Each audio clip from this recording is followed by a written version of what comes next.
Well, it's the final day up here in Northville, Michigan. Finishing up this pondless waterfall. We just kicked on the water. So we've got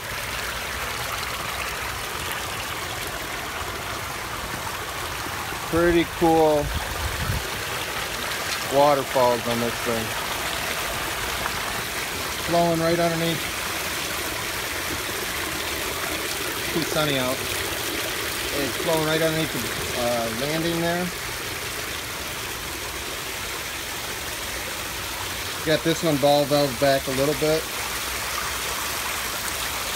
Got a little bit of work to do up on top. Boom. We'll take some final video, show you how it all comes out when it's all buttoned up. Here's a cool feature here. Got a downspout that was pretty close by. So put a little bit of rubber liner on each side, bellied it out in the middle. So we're taking all the rainwater that comes off of the roof up above, and it'll keep this thing topped off. That's it, and thanks for watching.